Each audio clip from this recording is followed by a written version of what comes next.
Good morning, church. Good morning po. Ayan. So, mag-settle na po tayo sa kanya-kanya nating upuan. Kamusta po ang week? Yeah, okay. Huwag po kayo magsiksikan. Maraming po sa gitna. Ayan. Pasok po kayo. Pasok. Good morning po again. Once again, good morning po sa bawat isa. Meron po ba tayong visitor? Meron po. Andyan, nakikita po natin. Ayan, okay. Good morning po sa bawat isa. Pili na po tayo ng kanya-kanya po nating seat. And before we start, tayo po'y manalangin. Salamat sa Panginoon. Lord, thank you po. At kami po ay dinala mo muli dito. At maraming salamat, Lord. At ang aming puso, Panginoon, ay binibigay po namin sa iyo. I-lead po kami ng Holy Spirit at magpa-lead po kami sa Holy Spirit ng naayon, Panginoon, sa iyo. Salamat, Lord, sa iyo pong lahat ng kapurihan sa umagang ito, Panginoon. Jesus, I pray. Amen. Maaari po ba't nang imbitahan ko ang bawat isa na tumayo as we sing this song for the Lord. Let's sing this song, Free to Dance. Palakpak naman natin ang kamay natin sa Panginoon.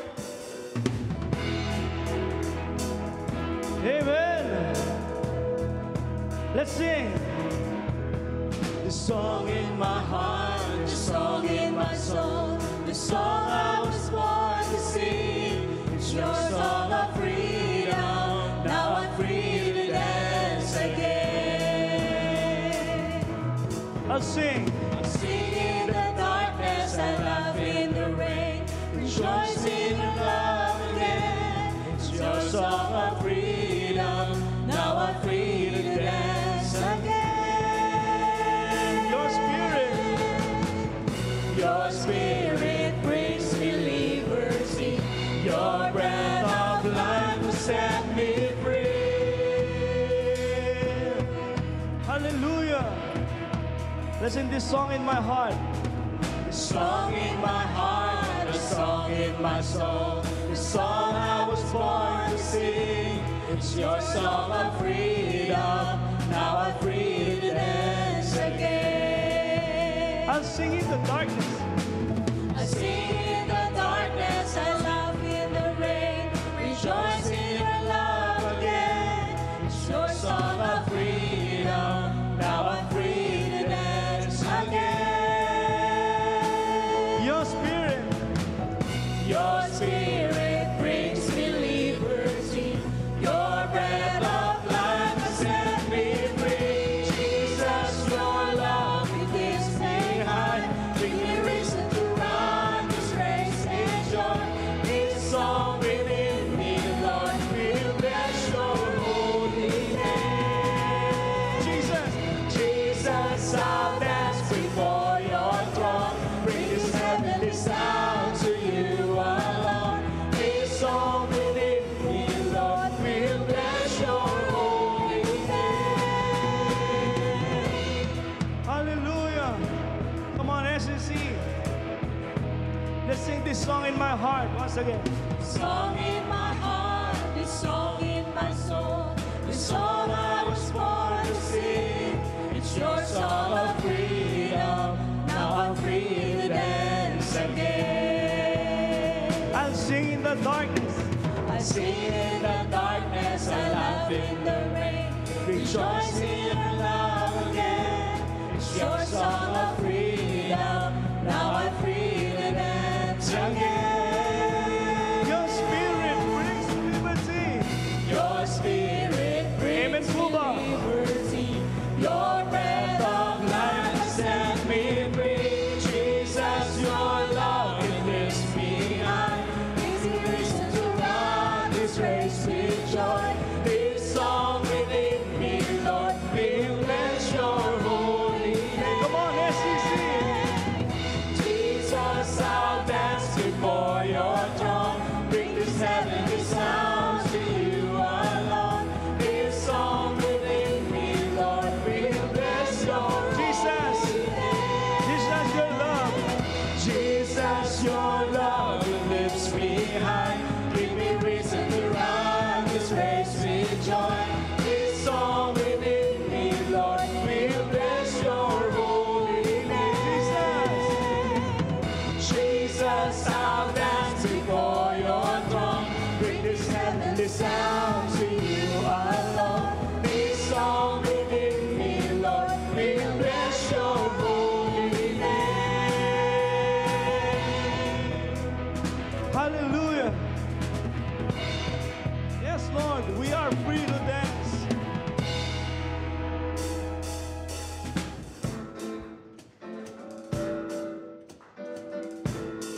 Come on. 1, 2. Come on, SEC. Palakpak natin ating kamay sa Panginoon. Let's sing This Is How We Overcome. Sing Your Light. Your light Broke through my night, restored exceeding joy. Your grace fell like the rain, it made this desolate. you have turned. My morning into dancing. You have turned my sorrow into joy. Come on. Let's sing Your Hand. Your hand Lifted me up, I stand on higher ground.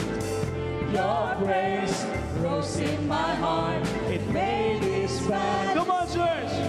You have turned my morning into dancing. You have turned my sorrow into joy. Come on, SSC. You have turned. You have turned my morning into dancing. You have turned my sorrow into joy. Church, paano po ba tayo humingi sa Panginoon ng tulong? Di po ba tinataas po natin ating kamay? Every time na meron po tayong battles, meron lang po akong one thing na request. Maaari po ba? Can we do this? Habang kakantahin po namin itong part ito. 1, 2, 1, 2. Okay? Kaya po? 1, 2, 1, 2, 3. This is how we overcome. Yan! This is how we overcome. This is how we overcome. This is how we overcome. Come on. This is how we overcome. 1, 2, 1, 2, 3. This is how we overcome. This is how we overcome. This is how we overcome. This is how we overcome. This is how we overcome. Come on, church. This is how we overcome. For the last time. This is how we overcome. This is how we overcome. Lord, you turn my morning into dancing. Amen. You have turned my sorrow into joy. You have turned. You have turned my morning into dancing. Thank you, Panginoon. You have turned my sorrow into joy.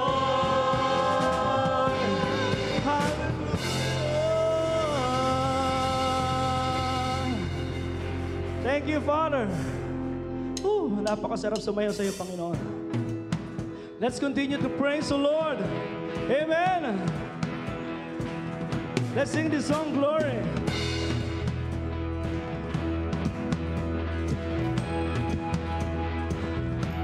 Let's sing Great. Great is the Lord God Almighty. Great is the Lord on high. Amen, Lord. You are truly. The train of his robe fills the temple. And we cry out. We cry out, highest praise. Let's sing Glory. Glory to the risen King. Glory to the Son. Glorious Son. Lift up your hands. Lift up your hands, open the doors, let the King of glory come in, and forever be our God. Yes, Father! Come on, church. Palakpak ng ating kamay sa Panginoon. Sing, Holy is the Lord. Holy is the Lord God Almighty. Holy is the Lord. Holy is the Lord on high. Let all the earth Let all the earth bow before you and ground. and crown you Lord of all. Let's sing glory. Glory to the risen King. Glory to the Son. Come on, church. Sing with us. Lift up your heads. Lift up your heads, open the door, let the King of glory come in, and forever be our God. Lift up your heads. Lift up your heads, open the doors, let the King of glory come in, and forever be our God. Hallelujah. Thank you, Father. Glory to your name, Lord God. Sa iyo, Panginoon, ang lahat ng kapurihan sa puso namin, Panginoon. Thank you. Let's sing glory. To the risen King, glory Thank you, Father. to the Son, To the Son. glorious Son. Kung nagpupuri at nagpapasalamat ka sa Panginoon, come on! Umawit ka kasabay namin. To the Son. To the Son, Come on, church. glorious Son. Lift up your heads. Lift up your heads, open the doors, let the King of glory come in, and forever be our God. Lift up your heads. Lift up your heads, open the doors, let the King of glory come in, and forever be our God. Lift up your heads once again. Lift up your heads, open the doors, Come on, church. the King of glory come in, and forever be our For the last time, lift our heads. Lift up your heads, open the doors, let the King of glory come in, and forever be our And forever be. and forever be our And forever be. and forever For the last time, and forever be. and forever be our Thank you, Father. Yes, Lord. Purihin ang iyong pangalan, Panginoon. Sa iyo pong lahat ng kapurihan sa umagang ito. In Jesus' name we pray. Amen and amen. Makakaupo na po tayong lahat. Good morning po.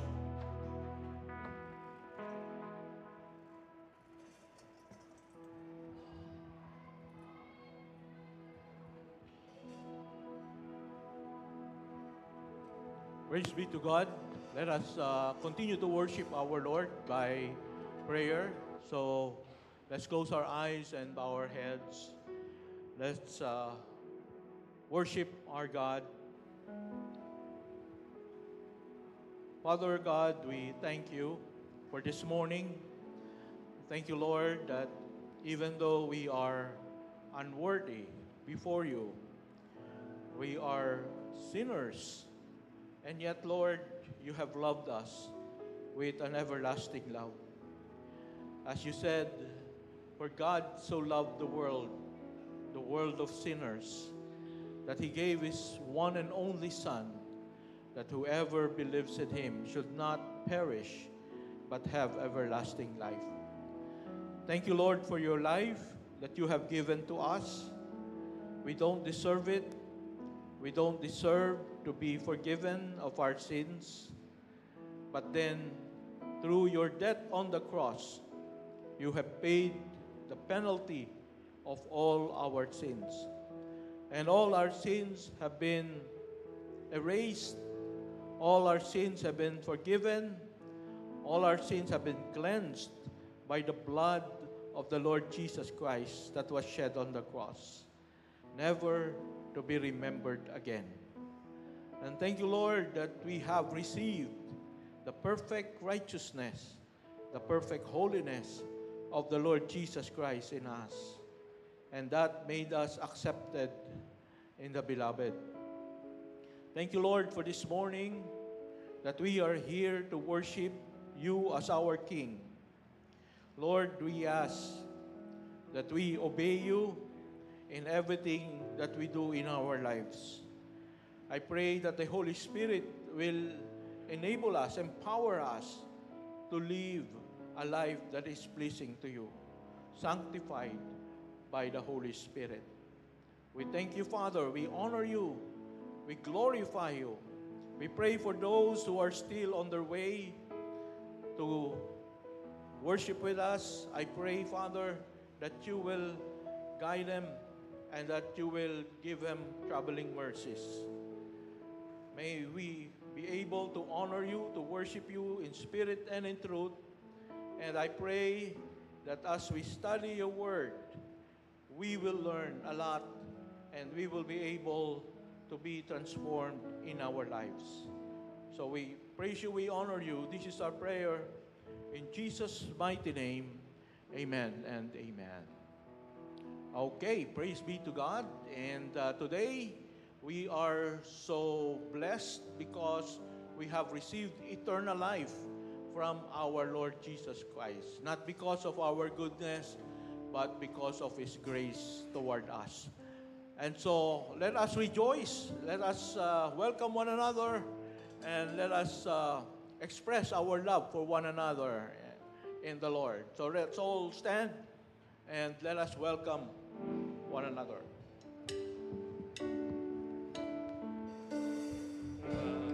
To the family, we're glad that you have come to share your life with us as we grow in love.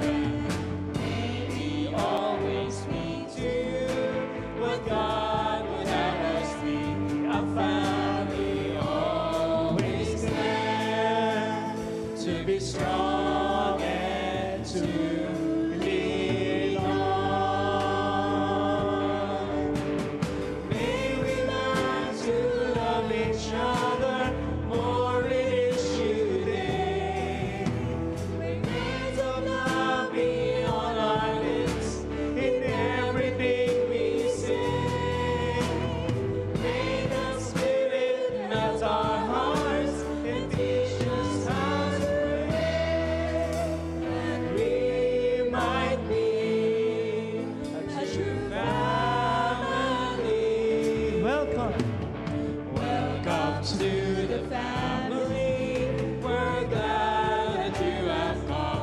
share your life with us as we grow in love. And may we always be to what God will have us be, a family always there to be strong and to lean on. Thank you. Praise be to God. You may be seated.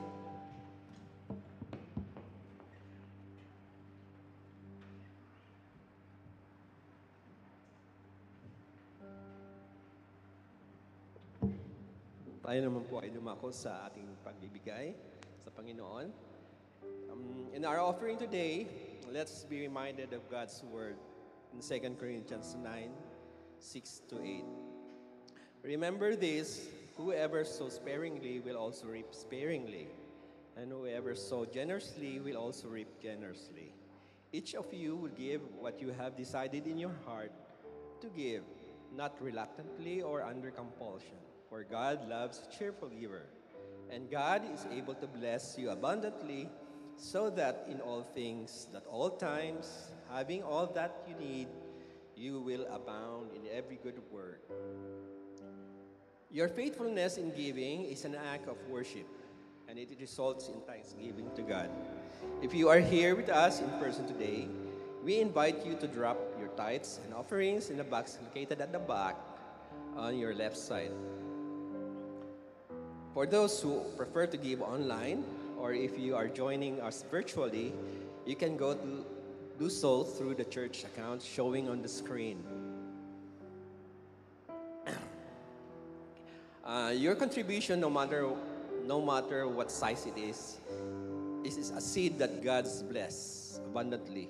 We trust that He will multiply these gifts for His glory and the expansion of His kingdom. Let us give with hearts full of joy and gratitude, knowing that God is the source of all that we have and the one who blesses us, so we can be a blessing to others. Now let's pray. Heavenly Father, we come before you in awe of your grace and love. It is our privilege, Lord, to honor you, to offer ourselves as living sacrifice, pleasing and acceptable in your sight. As we give, help us, Lord, to remember and understand that it is not merely our obligation, but a joy to sow generously for your kingdom. Let our giving flow from hearts filled with joy and gratitude, not reluctance, knowing that you love a cheerful giver. Thank you, Lord, for this privilege of partnering with you in every good work. We trust that you will provide for us abundantly in all things. So may our lives be a reflection of your generosity, and may we use that to glorify your name in Jesus' precious name. Amen. You may give your tithes now. Offering.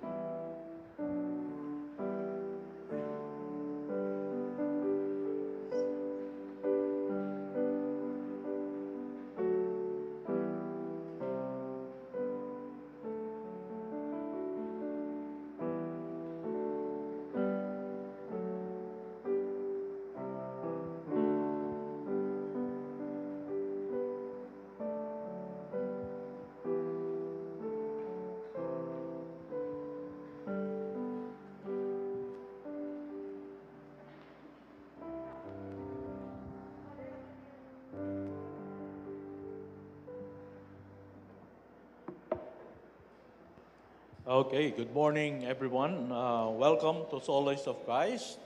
And here we are, family. And today we are now on our 7th sermon of our Unleashed sermon series. So nakapito na po tayo, praise be to God. And our sermon for today is entitled From Victim to Victor. Sabihin mo nga sa katabi mo, From Victim to Victor. All right. I like that. Maybe right now you don't feel like a victor. Ako po, I feel magkakasakit ako. So I don't feel like a victor. I feel like I'm a victim of virus, no? So, but even though we are maybe beaten by problems, weighed down by pressures or sickness or burden, even attacks from the enemy, that's why we feel like we are victims. So don't worry, because no matter what happened in the future, you will end up as a mighty victor. So ngayon, maaring natatalo tayo ng kaaway from time to time, but in the future, if you look up at our future in Revelation, we will become victors. Ayan. So sigurado po yan. Yan ang pangako ng Panginoon sa atin. And we love victim to victor stories. O yung tinatawag nating rags to riches stories. No? Yung mga taong akala mo ay dugyot na dugyot. Ano? Pero nagtagumpay sa buhay. No? And siyempre, sa mga Pilipino, kilala natin itong tao na to. Sino ba siya? Si Manny Pacquiao. Ayan. Okay, pwede. Ayan. So nakikita mo ba yung picture na siya ay victim pa lang? Ayan. Halos walang makain, no? If you're going to look at his life, alam natin na he came from a broken family. No? Naghiwalay ang parents niya, iniwanan sila ng father niya. At itong si Manny ay naging breadwinner ng family. Nagtinda ng pandesal, ano ba yung nagtatawag sa jeep? No? So, barker, ginawa niya yon, no? Dahil nagugutom yung kanyang pamilya, kailangan niyang gumawa ng paraan. And then, alam natin kung paano he rose up to becoming the eight-time world champion in 8 categories. 8 division. Ayan, buti pa si Ate Vance, alam, 8 divisions. Alam niyo ba kung ano yung mga divisions na yan, Ate Vance? Very up to date sa sports si Ate Vance. Can you imagine that? 8 division. Anong ibig sabihin nun? Ibig sabihin from smaller weight class, umakyat siya ng umakyat, walang tumalo sa kanya sa mga division na yon. He became a champion. So, kung bibilangin nyo yung kanyang mga belt, championship belt, 8. And hindi lamang yan, si Manny Pacquiao ay hindi lamang professional boxer, siya rin ay naging congressman. At naging senator. Biro mo yun. At naging billionaire. Ano pa ba? Became a Christian. At nagpipreach na rin siya, yata siya ng gospel. No? So, wag nating malitin ang small beginnings. Kahit tayo siguro ngayon, tayo ay talunan ng kaaway, pero kapag kinumit natin yung buhay natin sa Panginoon, we can become a victor someday. And that has been the case also ng sinulatan ni Apostle Peter, mga exiled Christians doon sa Asia Minor. No? They feel so much they were more like victims because of their very challenging circumstances. And so Peter would like to encourage them in the Lord. No? Huwag kayong mag-alala. Hindi lamang kayo ang nagsasuffer. At ang sabi niya, maging ang ating Panginoong Jesus, He also suffered for us. Jesus, our Lord, did not remain a victim for long.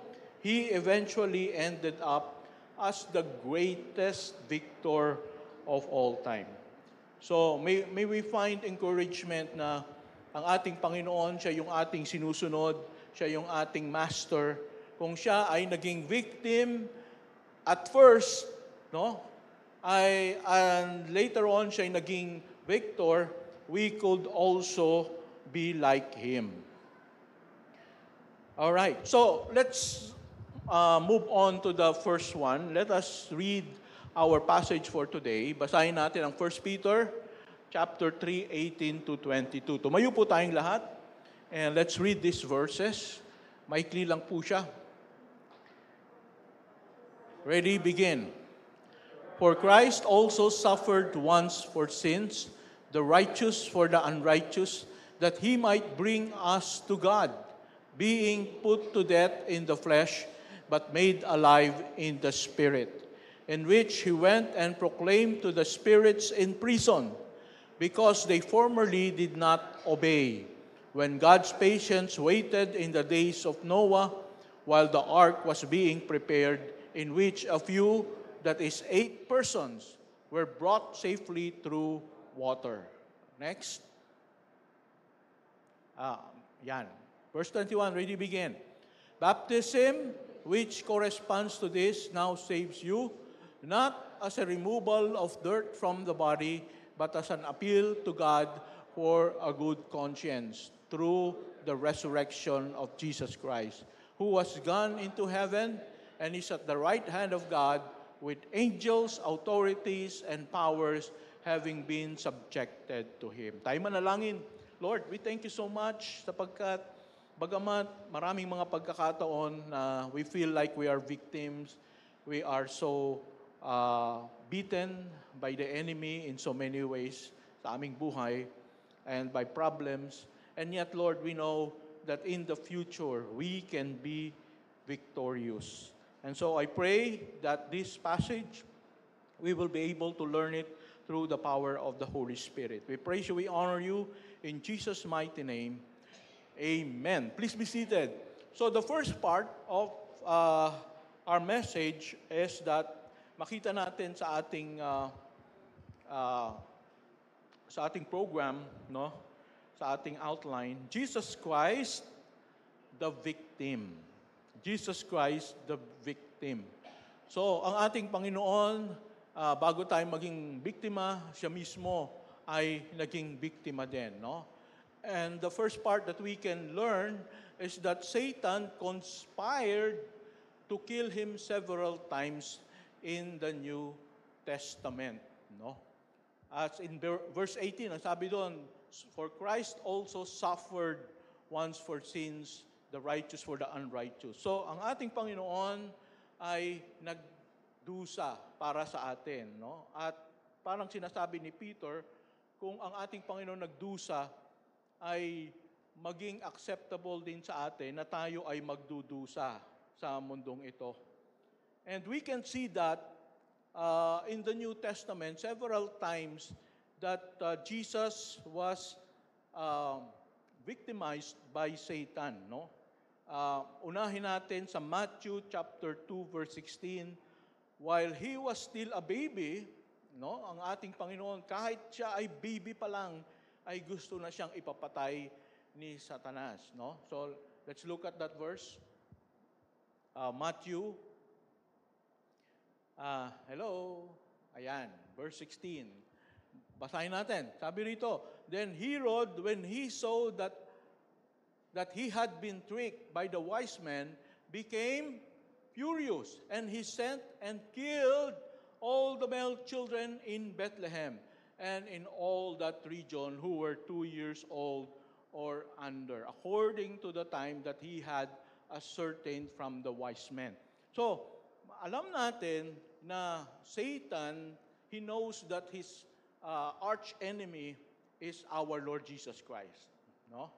Alam niya na pag ito nakalusot, pag ito lumaki, pag ito namatay sa krus, patay tayong lahat, no? Hindi tayo magtatagumpay sa anak ng Diyos. Kaya dapat bata pa lang siya, ay atakihin na natin siya, i-victimize na natin siya, no? So through Herod, ay binulungan niya si Herod na wag mong buhayin itong bagong panganak na King of the Jews. So pinadala niya ang army sa buong Bethlehem at ang sabi doon, he sent and killed all the male children in Bethlehem. So can you imagine that, no? Pag nandun tayo sa ganong sitwasyon, ay talagang, anong tawag dito? Human rights abuse. And actually, hindi lang sa Bethlehem, ang sabi doon, and in all that region who were 2 years old and under. So this could be thousands of babies being murdered because Satan is victimizing our Lord Jesus Christ. Okay? So, but, by the grace of God, alam natin kung anong nangyari. Anong nangyari? Hindi nila napatay si Jesus. Bakit? Kasi si Mary at si Joseph, sila ay nakatakas papuntang Egypt. Alright, so praise be to God, they escaped to Egypt. Now, hindi pa rin tumigil itong si Satan. when Jesus has already started his ministry, right after his baptism, Satan came again. Ayan. So, hindi pa pala tapos si Satan, no? Bibictimize na naman niya si Jesus. At paano niya ginawa ito? Satan came to tempt Jesus in Matthew chapter 4, 5 to 6. No? And then the devil took him to the holy city and set him on the pinnacle of the temple, doon sa pinakataas, no? And said to him, "If you are the Son of God, throw yourself down. For it is written, He will command His angels concerning you. On their hands they will bear you up, lest you strike your foot against a stone." And so here, the attack of the enemy is to make Jesus commit suicide. No? So, sabi niya, kung ikaw ay talagang anak ng Diyos, tumalon ka nga. Okay? So, through this, he is attacking Jesus, no? By making him commit suicide. Pero, anong sagot ng ating Panginoon? Thou shalt not tempt the Lord your God. Okay. And, ito pa, hindi pa rin tumigil si Satan sa pag-atake, sa pag-victimize kay Jesus. In Luke chapter 4, verse 29, when Jesus was preaching and he said he is the Son of Man who will take the throne of heaven. And so, nagalit yung mga tao. In verse 9, it says, "And they rose up and drove him out of the town and brought him to the brow of the hill on which their town was built, so that they could throw him down the cliff." So, tinulak si Jesus, nagpipreach sa isang Sanhedrin. Sinabi niya, He is the Messiah, He is the Savior of the world. And then yung mga tao, binulungan ni Satan. Yan, di yan totoo. Ano? Patayin nyo yan. And so, tinulak nila si Jesus hanggang sa mapunta sila doon sa ravine, no? Sa bangin, para itulak si Jesus. But, Jesus was able to escape the attack of these people, no? Oh, talagang kawawa naman si Jesus. Talagang he was being victimized and attacked by the enemy. But then, finally, Satan succeeded in killing Jesus. Paano? By crucifying him. Satan caused Judas to sell Jesus to the high priest for 30 pieces of silver. And Jesus was arrested by the soldiers and sent to Pilate. He was wrongly accused. Siya ay hinagupit. At pagkatapos siya ay namatay sa pamagitan ng crucifixion. No? Siguro talagang ginawa ni Satan, pinahirapan niya, ano? Binulungan niya yung mga soldiers. Pahirapan niyo talaga si Jesus para umayaw siya, para hindi siya tuluyang mag-sacrifice ng kanyang buhay para sa sangkatauhan. But, anong sabi ni Jesus when he was on the cross? It is finished. He was able to complete what he came to do, which is to seek and to save that which was lost. So, kaya nga, dito sa 1 Peter 3:18, binasa natin kanina, no? For Christ also suffered once for sins. So, hindi aksidente na namatay si Jesus kung hindi binigay niya yung kanyang sarili para i-offer ang kanyang sarili. For the righteous, who is Jesus, for the unrighteous, that He might bring us to God. Okay? So, maliwanag dito sa verse na ito that the only salvation can be received through our Lord Jesus Christ. The righteous dying for the unrighteous. We can never be righteous on our own. Only Jesus was righteous. And so, He died for our sins. And then, He was put to death in the flesh. Mga kapatid, makita natin dito, Satan did not stop his attacks on Jesus until he thought he got him killed. Kung ang ating Panginoon, He is the Son of God, He is the Savior of the world, He is the second member of the Trinity, He was continually attacked by Satan, then how much more you and I? No? Kung ang ating Panginoon makapangyarihan sa lahat, ay hindi tinigilan ni Satan. Talagang inatake hanggang sa mapatay niya ang ating Panginoon. And so tayo din, mga kapatid, the same thing His demons will do to us Christians. They will never stop attacking us and tempting us until they make us fall into temptation and commit sin. Kaya siguro, minsan isipin natin, bakit ganun? Christian na ako, pero ang lakas pa rin ng hatak ng temptation. Bakit nandun pa rin yung desire natin? Ano? Because the enemy, Satan, will not cease, will not stop, and will put on mighty, powerful temptations in our mind para tayo ay bumagsak.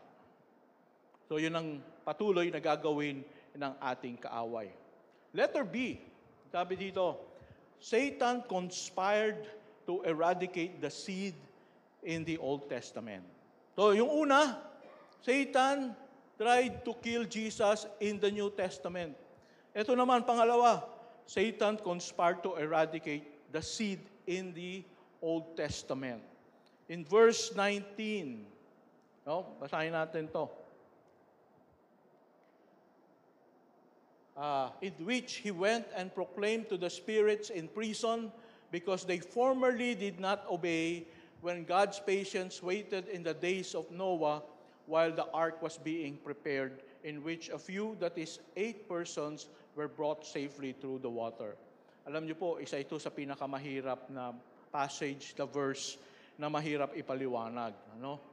So, si Jesus daw, ang sabi dito, ay He went down to hell and proclaimed to the spirits in prison. Meron palang ganong istorya sa Bible. No? So parang mahirap ipaliwanag po ito, but I want us to go through this, the history of why this happened. Paano nangyari ito? No? So difficult to interpret, but then, I want us to understand the background of these verses para maintindihan natin. Remember, in Genesis, no? What is Genesis? The first book of the Bible. Yan. So sa Genesis, ang sabi sa Genesis 3:15. Yan. Basahin natin. Ready? Begin. And I will put enmity between thee and the woman, and between thy seed and her seed, it shall bruise thy head, and thou shalt bruise his heel. Ito yung sinabi ni God sa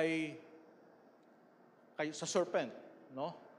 Na ito yung parusa sa kanya dahil sa pag-tempt niya, kay Adam at saka kay Eve. Ang sabi dito na a time will come that the seed of the woman will bruise thy head. Ibig sabihin, talagang siya ay tatalunin nitong seed of the woman. And thou shalt bruise his heel. Ibig sabihin, masusugatan mo ang kanyang sakong. No? So, makita natin dito yung picture ng Jesus was crucified and yung kanyang sakong ay pinako. No? So, this tells us that this will happen. Now, if you are Satan, and if you want to defeat God, if you want to defeat the seed of the woman, anong gagawin mo? Ang strategy is yung seed na yon, hindi mo na pababayaan na magpatuloy. No? You will destroy everything na dadaanan ng seed na yon para mawala na yung seed na yon, which is the seed of our Lord Jesus Christ. So, paano nila ginawa ito? Next, una pa lang, pinatay na niya yung panggagalingan ng seed na akala niya dito manggagaling yung seed. In verse 8, Cain spoke to Abel, his brother. And when they were in the field, anong ginawa ni Cain?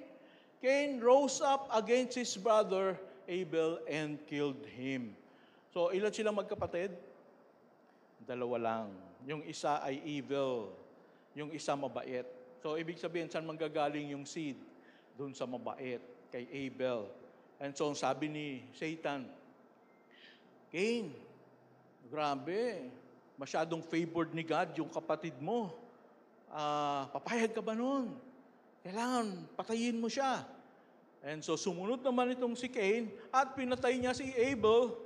And Satan could have been very happy. Ayan, napigilan ko na yung pag-usad ng seed, which is our Lord Jesus Christ. Pero, what happened? God again raised up another child of Adam. Nagkaanak uli si Adam at sino ito? Si Seth, no? At doon nanggaling yung seed. So, palpak na naman, no?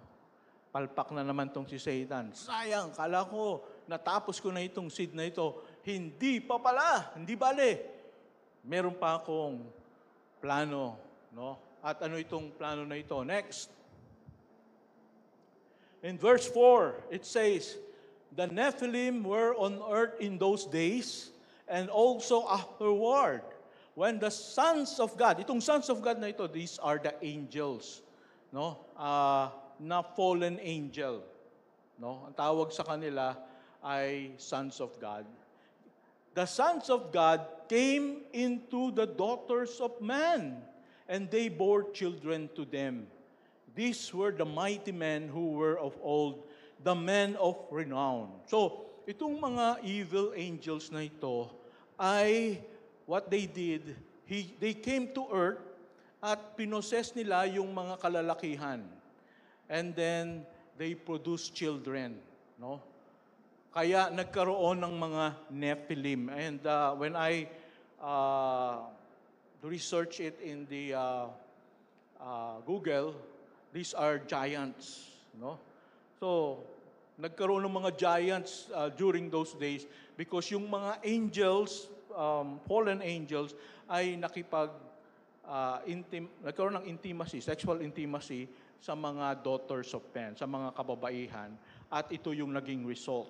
Ngayon, ang sabi dito, the Lord saw that the wickedness of man was great in the earth, and that every intention and thoughts of his heart was only evil continually.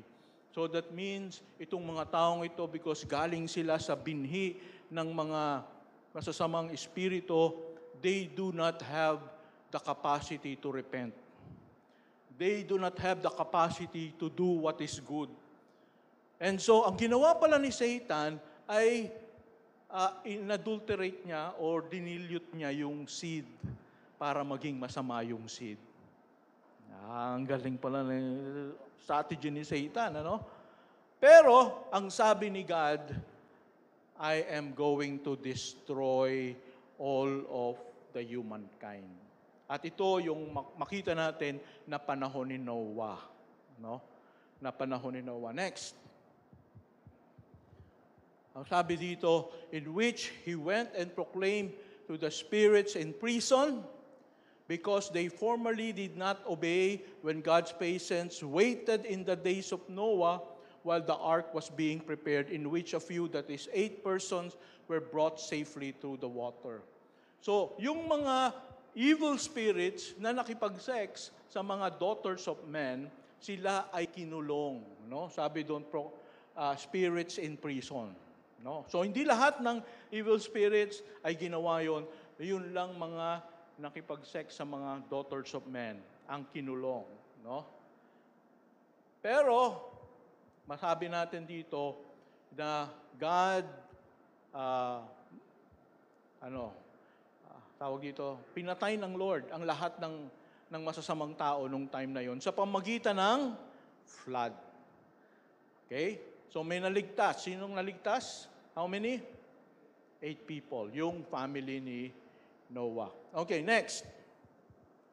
Ang sabi din dun sa Jude 6, sabi, "And the angels who did not stay within their own position of authority, but left their proper dwelling, he has kept in eternal chains under gloomy darkness until the judgment of the great day." So yung mga nakipag-sex sa mga kababaihan ng time na yon ay ikinulong ng Diyos sa abyss, no? And so nung si Jesus ay namatay, siya ay bumaba doon sa hell to proclaim victory against the enemy, no? So akala nyo, hindi ko alam kung anong sinabi ni Jesus, pero siguro sabi ni Jesus na you are defeated. Hindi magwawagi ang inyong strategy, ang iyong plano sa akin. All right? And next, okay, number 2, Jesus did not remain a victim. He became the victor, no? So Jesus resurrected from the dead and saved us as a result. Okay? So ang ating Panginoon, after dying on the cross, He was resurrected, no?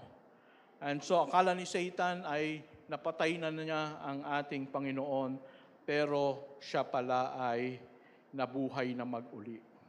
Okay? So that's a wonderful victory over the enemy. And so we have to, ang sabi dito, parang merong mahirap na verse dito. Ang sabi dito, baptism which corresponds to this now saves you, not as a removal of dirt from the body, but as an appeal to God for a good conscience through the resurrection of Jesus Christ. So some people think that this verse says that baptism can save us.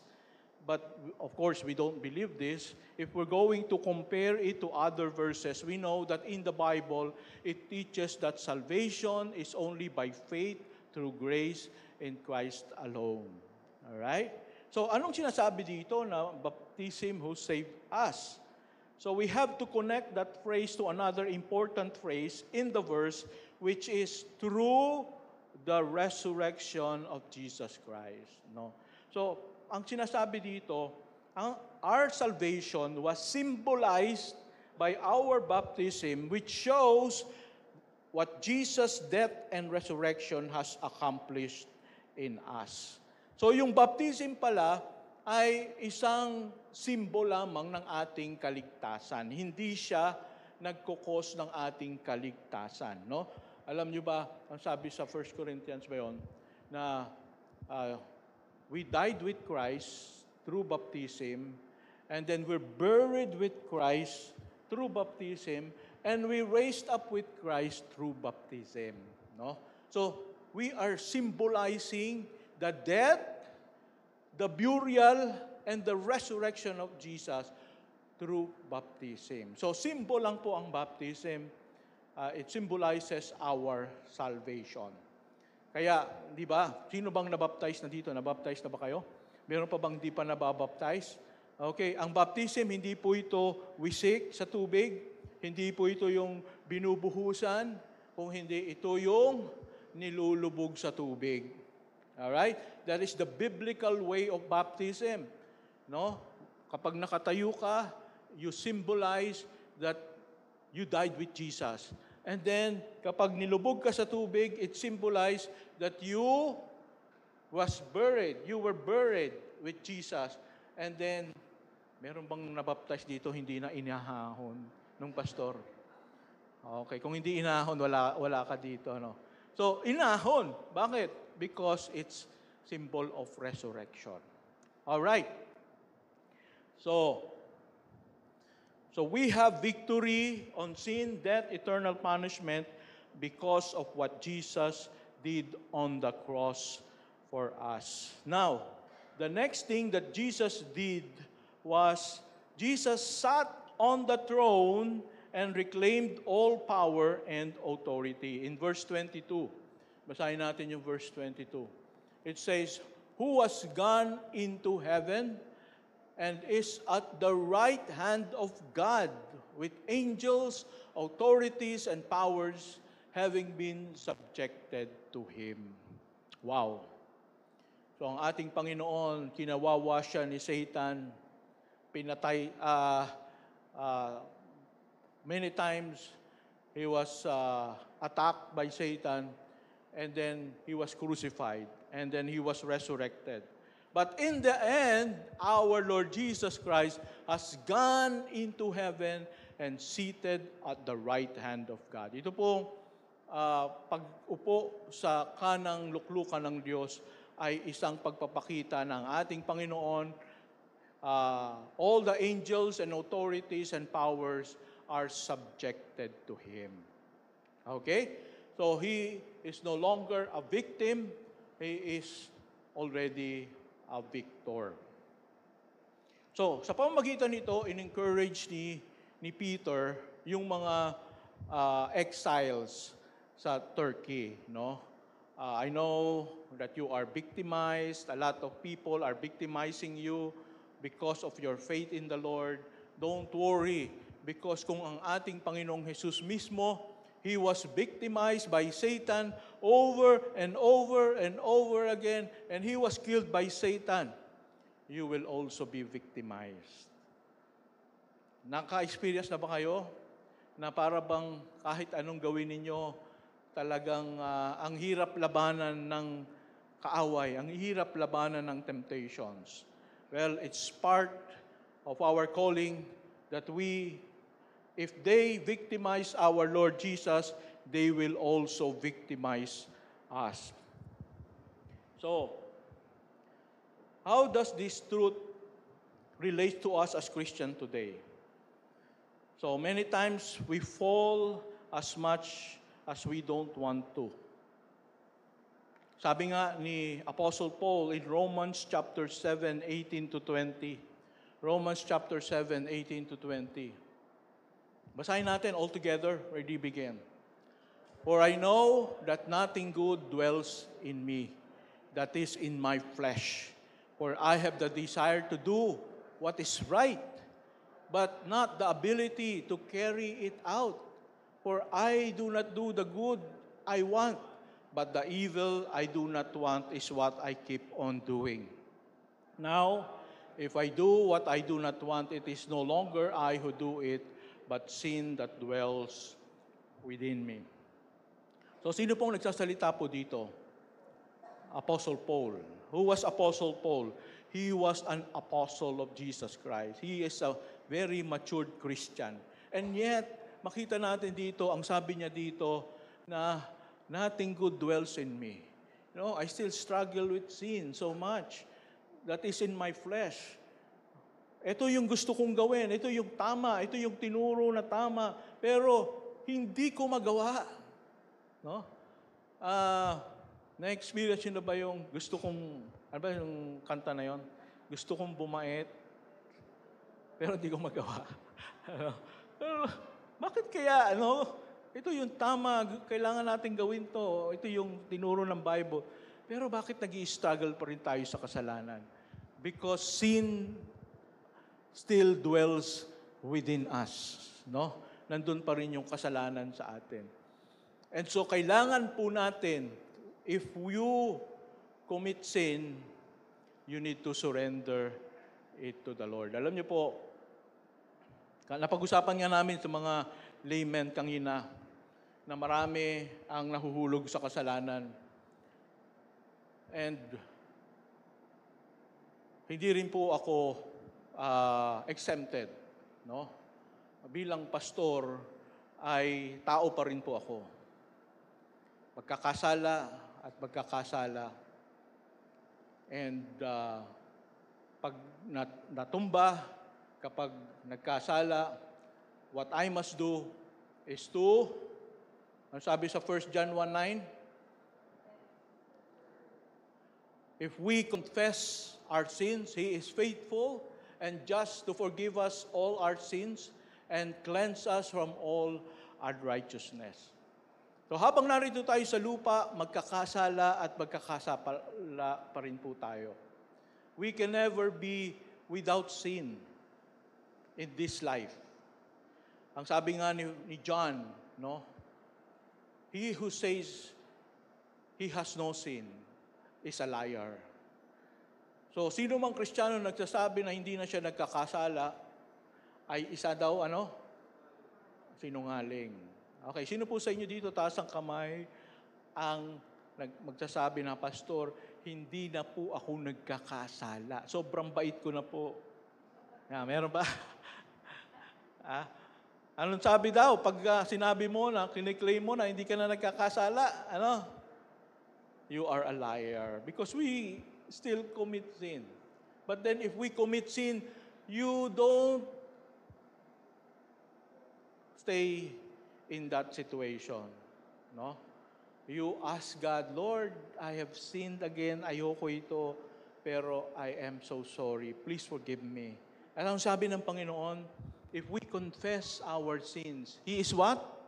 He is faithful and just to forgive us all our sins and to cleanse us from all unrighteousness. Okay, so wag po tayong mawawalan ng pag-asa if we are being attacked by the enemy kasi darating ang panahon. Sabi sa Revelations 21:4, the last book of the Bible, which says, basahin natin, ready, begin. He will wipe away every tear from their eyes, and death shall be no more. Neither shall there be mourning, nor crying, nor pain anymore, for the former things have passed away.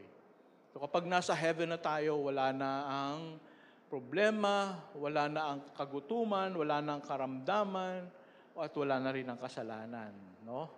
So hindi na tayo mag-i-struggle. Gusto niyo ba yun? Hindi ka na mag-i-struggle sa kasalanan? No? Gustong-gusto natin yon. Pero habang nandito tayo, we keep on putting ourselves under the grace of God. No? Lord, hindi ko talaga kayang ma-perfect itong buhay kong ito. I cannot live a really righteous and holy life. There are times that I fall into temptation. But thanks be to God that He is gracious to us. No? Siya ay mapagpatawad sa atin. Okay? So wag po tayong, pag meron tayong kapatid, meron tayong kasama dito na nahulog sa kasalanan, wag po natin silang i-judge, tulungan po natin silang makabalik, tulungan natin silang mamuhay uli para sa Panginoon. Amen? All right. So, I want us to pray right now.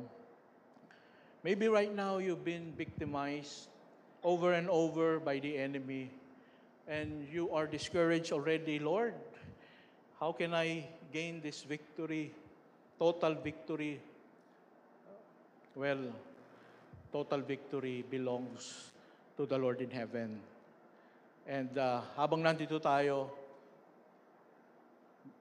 patuloy tayong lumaban, patuloy tayong magtiwala sa Diyos because He will help us overcome the trials and the temptations in our lives. I want you to pray. I want you to ask God for help. Let's pray.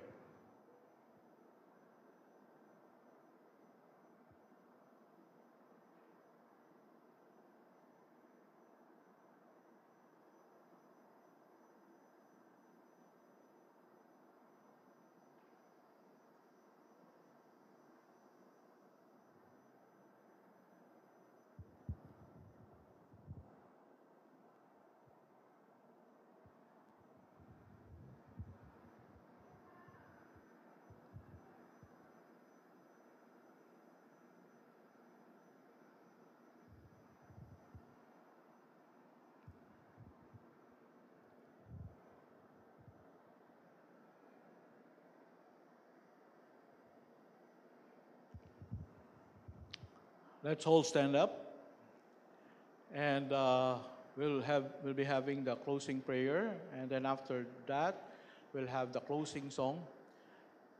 But I would like also for us to welcome Brother John and Gwen. Yan. Malapit na po silang ikasal. Next Sunday. Tama ba? Next Sunday. Okay. So, let's, may announcement. Okay. Please, be seated. Magpe-pray muna before announcement? Okay, sige. Pray muna tayo. Father God, we thank you, Lord, for what we have learned today, that at times we are victims, just like the Lord Jesus. He was victimized over and over by our enemy, and yet later on, He became victorious. And that would be the kind of life that we will have, O God. By your grace, but your help, we will not remain victims, but rather we will become victorious. Thank you, Lord. May the love of the Father, the grace of the Lord Jesus, and the fellowship of the Holy Spirit be with you all. Amen. Let's look at the video first for our announcements.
Alright, so malapit na po ang ating Daily Vacation Bible School at kailangan po natin ng mga volunteers who will help para turuan itong mga bata na ito. Sabi nga ni Jesus, do not prevent the children to come to me, for theirs is the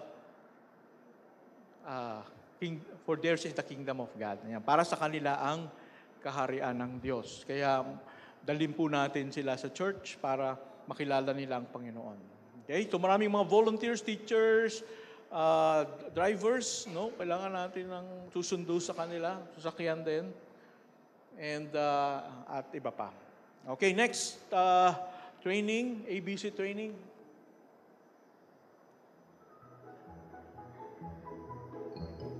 Grabe! Ang init na talaga. Summer feels na talaga. Oo nga. Feeling ko nga ako yung iniihaw sa inihaw stand. Mainit. Wala yan sa impyerno. Pero buti na lang, may good news. Kaya tara, join us here in SCC sa ABCs of Gospel Sharing this coming March 23, 2025. See you there! Naku! Ayoko mas maligid pa rin ko. Tara! Sayo na tayo. Tama! Libreng aircon sa langit! Okay, so yung pong training ng Sunday School will start today, and then yung ABC training will start next Sunday. Thank you. Praise God po sa ating message this morning. At tama po, nasa victor na ang bawat isa. And sometimes, pinipili pa rin natin maging victim. Pero purihin ng Panginoon, sabi nga sa Joshua, 1 John chapter 1 verse 9, na lagi tayong pwede tayong mag-free. Free ang confession lagi sa Panginoon at lagi tayo papatawarin pa. Once again, tayo muli at tayo umawit sa Panginoon. Let's sing this song. This is how we overcome. Palakpak man tayo sa Panginoon, church.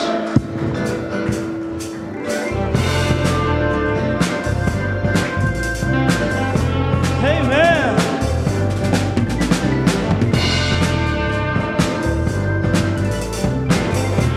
Let's sing Your Light. Your light broke through my night. The storm exceeded joy. Your grace feel like the rain. It made this desert day. You have turned my morning into dancing. Come on, church. You have turned my sorrow into joy. Amen.